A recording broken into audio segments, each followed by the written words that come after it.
Dammit Rodney. Now, Dammit Rodney is what I would like to call my baby. And it's also what I like to call the one that I did everything right and everything still went wrong. So the story is this is a senior project production class. This is like close to when me trying to get my bachelor's. So you have to take this class. One class is prep and one class is production. So the prep is you gotta tell your story, and then that's when you do all the write outs. And the other class is production, where you basically film it. So I've already had Dammit Rodney, and I just had to write it out and all that other stuff and for the class. But I've already had Dammit Rodney set and ready of how I want to. So if Dammit Rodney, and I'll make sure I leave that in the description box below. Dammit Rodney is about a man who tries to help people, but he goes overboard helping it. That's the premise of it. The way I wanted to film this, it's like a night. I don't want to say a '90s TV show because most of '90s TV sitcoms are like multicam and sitcom. But night. So I would say the closest thing I would say is the Bernie Mac show. But I wanted to have the humor of like the Wayans brothers without going too much over the top, just like the Wayans brothers or Martin. So I've always had this, and people like usual. This time, like AWOD. This time, our teacher was AWOD. AWOD is, I told him this, and I tell him this all the time. He was my favorite teacher because he looked like a generic white guy dad in all 90s sitcoms. But when I tell you this man knows people and he has pull in the film community, I know this man has pull, and he has done a lot of stuff. He's like a lot of these people. If I tell you, and they like these are accredited and like people that's been in film and know a thing or two, and like they have done stuff. So AWOD, when you see him, he looks like your '90s sitcom dad, and in a way, he kind of acts like one too. I've never seen him get super angry, but I have seen him annoyed. But even his annoyed is not. He never yelled, and that's the one thing. But at the same time, he has these looks where, how can I say it? If he knows your shit's bad, he's not gonna tell you it's bad, but he has this way of telling you it's bad without saying it. Like if you give him your idea, example, and he does this all the time. You tell him your story, and if he doesn't like it, he go, huh. And usually, everybody that's a student knows that. He's like, if he goes that means your shit is bad, and you probably need to fix it. Now he'll tell you, he'll give you pointers, just like every other teacher. They'll give you pointers, but when you hear that, you be like, oh, it's not that good. It's not good. But nice guy. So during the production part, because he already approved of my story, he told me to tweak a couple things because I had one part where you'll see it where I have the guns. The guns are prop. The gun's supposed to be prop, and one scene where he like pistol whips his girlfriend, and they all told me you probably don't need that part. That's probably going over the top. Now, if he pistol whips himself, that's funny. So I'm like, yeah, you're right. I don't think showing abuse to on a show like that would work. So I switched it to instead of pistol whipping his girl, he pistol whips himself, and to threaten her what he could do to her, which is my opinion is funnier when you think about it, and because it's stupid and it's funny, but exactly what I was trying to go for. So during the production, the whole thing, the starter, we already have our class and all that stuff. We individually, we were supposed to. It's like 9 or 10 people in there, so he expected like 9 or 10 movies. But our class whined and bitched and moaned enough to where it's like people could help other people work on this shit. Because a lot of people, it was the winter time. One girl wanted to do it in the summer. One person, he didn't want to do it immediately. It's like a couple people didn't want to do the media. They want to work with other people. Now, a lot of those people in that senior project production class, like I said, all great filmmakers. So they really just want to work with each other and all that other stuff. Me, I missed that one class where he said that. So I did not know that people was working with each other on these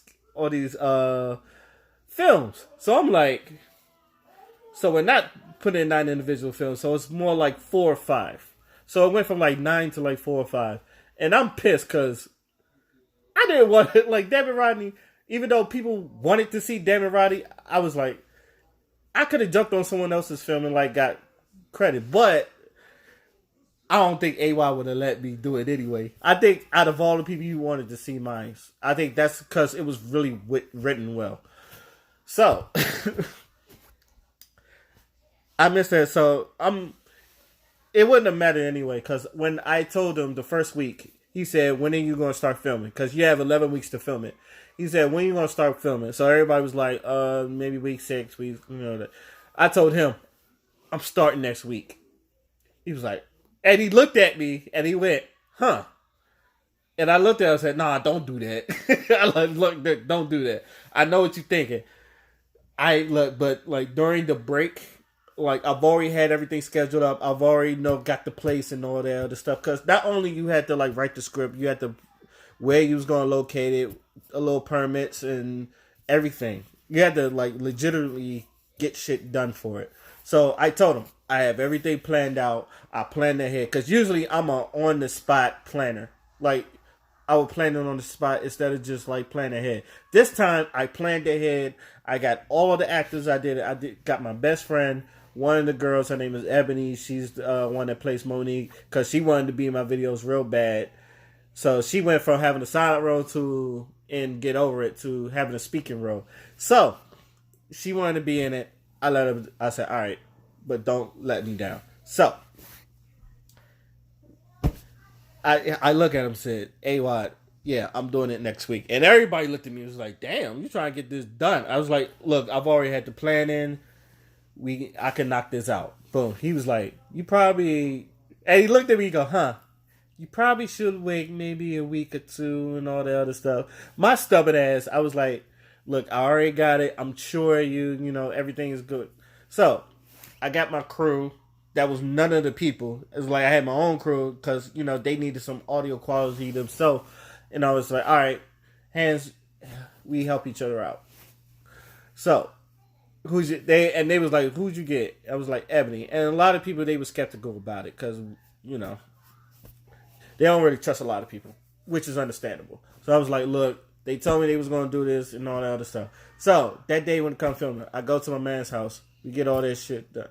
That day when we were supposed to plan, she gets real sick.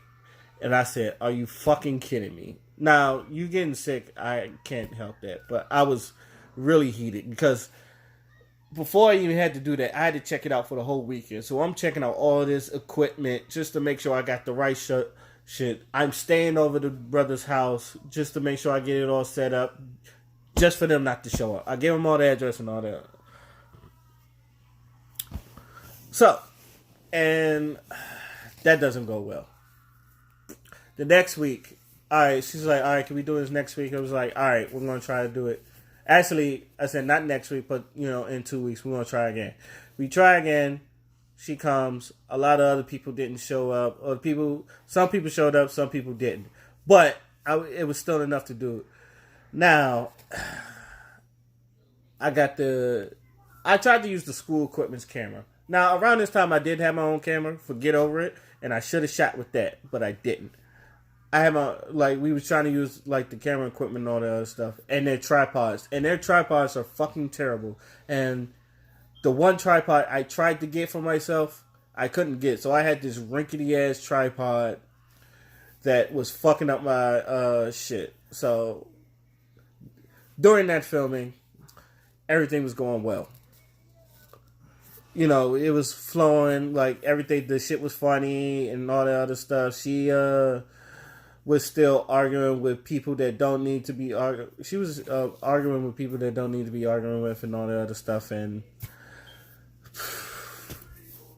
was it that one? No, it wasn't that one.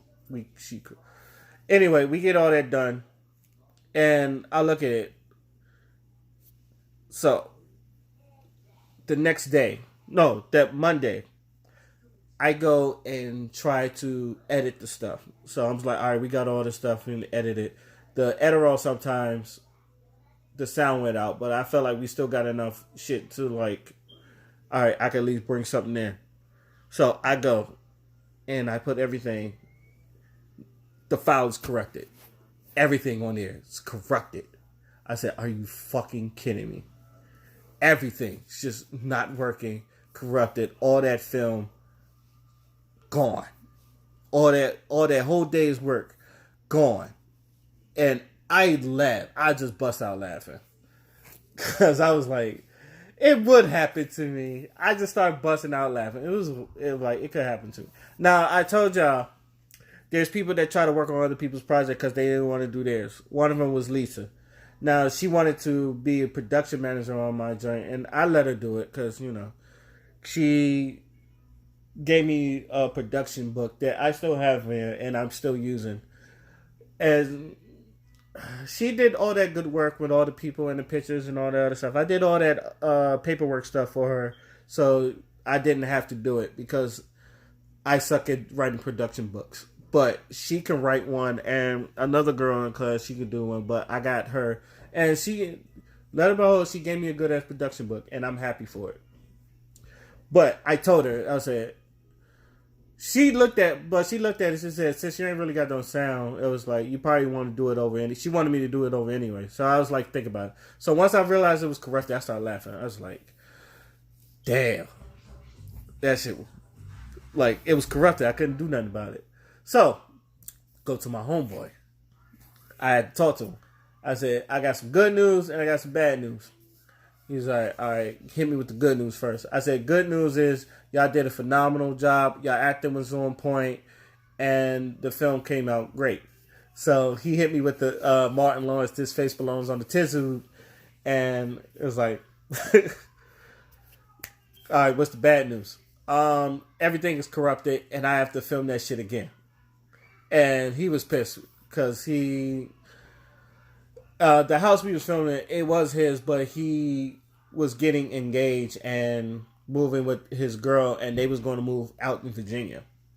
So I had to do it again. I had to tell him to do it again. I had to tell Ebony we was doing it again. I had to tell other people. So the third time, I said, fuck it. I got everything. And like I said, I got all the equipment, got all the sound equipment. I made sure I had extra batteries in case the Adderall ran out. Everything. The fucking, she comes, and I got Selena to help me, but she couldn't stay because she was doing her own joint, which was like Miracle Baby, which she got to show it at one of the Screen Actors Guild. So congratulations to her. So she was working on Miracle Baby, but she said, if you need my help, you can go ahead. So she stayed there. She, you know, and I told everybody what time to be there. Most of them got there on time and all that other stuff. So this time, I don't want to say the acting was still good, but you could tell like most of the emotion was in the first one, and this is like the most important scene because like I told him like the scene where it's like young Rodney and all that other stuff. I said I could do that myself, which I did, and I got my older sister and her husband to do it. So and my nephew. So shout outs to them too. So I get all that shit done. Now during the filming, I don't know. She was talking to her ex-boyfriend. Ex-boyfriend made her cry. I don't know why she ended up talking to him. But that's another story that I do not want to get into. So she ended up crying. I had to comfort her. My man was like, yo, she gonna be okay? No. Now, she was okay. She was able to finish. Now, thankfully, her crying, it messed up her makeup. And it kind of helped out with the scene because we was robbing her because she was already in, like, distress. So we get that. Everything works fine. I was like, all right, we done. That's a wrap. We ain't got to do this no more. We got all good sound. Everybody leaves. everybody, I take a nap in my best friend's house. So I said, before I go, I took a fucking nap because that shit exhausted me. Once I woke up from my nap, because he left and then he came back. He was like, nigga, you still here? I was like, I took a nap. I was like, my bad. But it worked out. Now the editing, for some reason, it's like I had to edit this shit so precisely. And some of the audio is really bad, but some of the audio, I didn't need it. So I was able to cheat around the audio, and it worked in my favor. So the audio, if you listen to it, the audio is still good. So, and this is coming from the Adderall. The audio is still good. And I was able to cheat around it and all that other stuff. I made it work. I made a trailer for it, and I made the movie of it. Now, the beginning part, she wanted me, it was supposed to be an old woman. So I couldn't find an old woman. I asked her because she's older, but she didn't want to fucking do it. I said, if you and I would have fucking did this, and I told her, if you and I would have fucking did this, I know you don't like being on camera, but all you had to do, she's an older woman, or you know, cross the street, we do this scene, fucking done. That one I did with a different camera because my fucking batteries went out of my own camera. So I was like, fuck!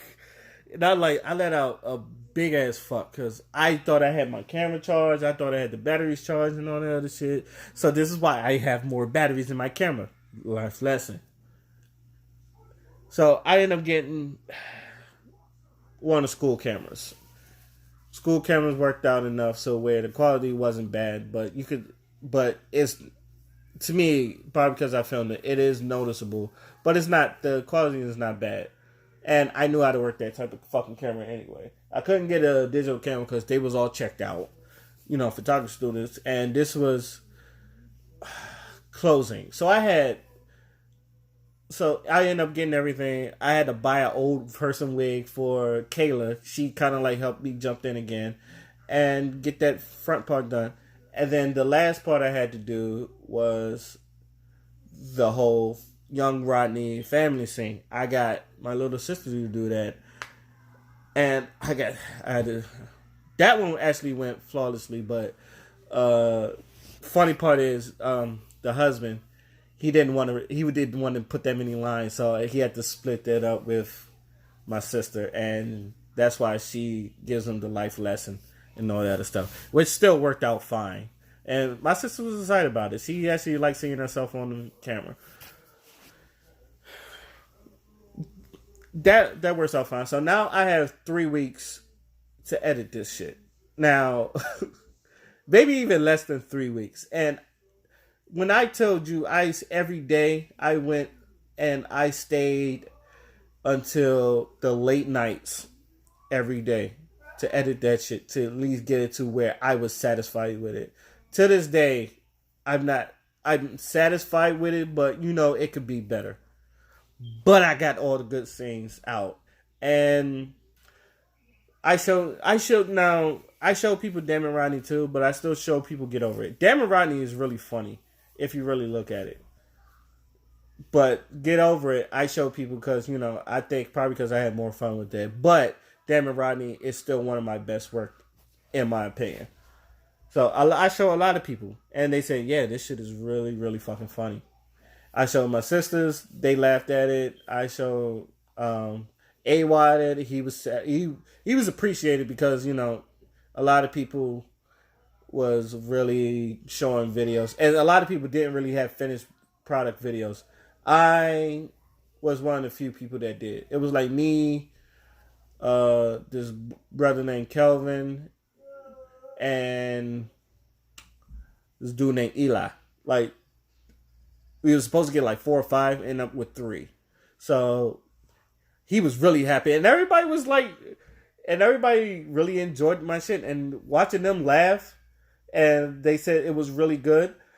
It put a big ass relief off my chest because I did not want to show this, but watching them laugh anyway, It made me better. Now that's another thing about Dammit Rodney. I'm happy with that, and I'm happy that everybody that participated, and I told them I appreciate that. But if that's the one I wanted to do over, Dammit Rodney is the first one. And like I said, everybody did a phenomenal job. But Dammit Rodney is another one I want to do over. Especially like I wanted to have a like a '90s type of introduction where like a Moesha or Wayne's Brothers or something like that. That's what I wanted. But I already had the logo. I made the logo myself. The music I borrowed from a lot of people, and then at the end I told my boy, because he's also a rapper, that I was going to use his music at the end, and I did. So Dammit Rodney turned out really well, and I'm proud of that. So I'm going to leave Dammit Rodney in the description box for y'all. Let me know how y'all feel about it. And hopefully, like the others, I think I have other stories because I think a couple of them was funny. But then the main ones I wanted to get out the break, because Dammit Rodney, I feel like I could make that into a series. If I really want to get back in the film, and Dammit Rodney's the one to make it into a series. So let me know what y'all think. Till then, my name is Oskino Fly, and I'm out. Peace.